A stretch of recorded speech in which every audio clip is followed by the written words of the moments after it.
Hi, I'm Joel Huting. I'm a former graduate student at the Humphrey School of Public Affairs at the University of Minnesota. I'm Addison Vang. I'm a recent graduate of the Humphrey School of Public Affairs. And our project was on the water technology cluster. The water technology cluster can be divided into 5 subclusters. This would be the filtration, desalination, and membrane technologies, water treatment and reuse, monitoring technologies, aeration, and pumps and infrastructure. And there are a lot of major players in the Twin Cities region that are involved in this water technology cluster. So starting with the filtration, desalination, and membrane technologies, we break this down. Filtration physically blocks objects. Desalination is the removal of salt and other minerals from saline water. Membrane technologies is mechanical separation using membranes, and some of the major companies in this area are GE, Siemens, Dow, Pentair, 3M, Pure Water Technologies, Wigan, and Eco Water Systems, all in the Twin Cities. Water treatment and reuse. This is technology that involves the chemical treatment of water to serve industrial, residential, or other uses. And some of the major companies involved in this segment are Ecolab, Creative Water Solutions, Siemens, Tonka Water, Tennant, and New Water, and Wigan. As far as monitoring technologies, this includes technologies that are used to monitor water flow, usage, or quality. And some of the major companies are Ecolab, GE, Siemens, New Boundary Technologies, Open Systems International. Aeration involves the increasing of the saturation of oxygen in the water. And this is used in applications where adjacent human activities such as sewage, discharge, or agricultural runoff have created anoxic conditions in the water. And we have a large company called Aeration Industries in the Twin Cities that is involved in this segment. Pumps and infrastructure, this involves the actual physical infrastructure, the pumps, the tanks, related components, and some of our big companies there as well. We have GE, Siemens, and 3M in this industry. Other inputs into and out of the water technology map, we have the Water Technology Roundtable, which is a partnership between DEED, the Department of Employment and Economic Development, the University of Minnesota, water technology companies, and others, and they've had over 15 events held since 2009.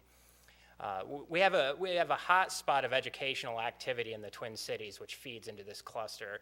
University of Minnesota engineering programs are world-renowned.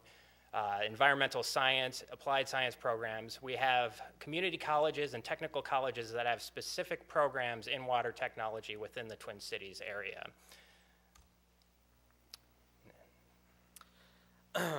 Looking at the diamond, we find that for factory conditions, the region has a high quality of infrastructure in place. There's a highly educated workforce here.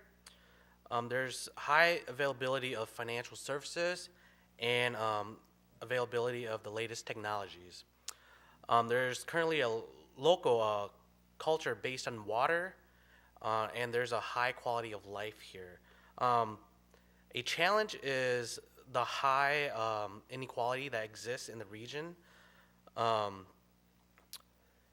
Supporting and related industries, we find that there's already a high number of supporting clusters in the region.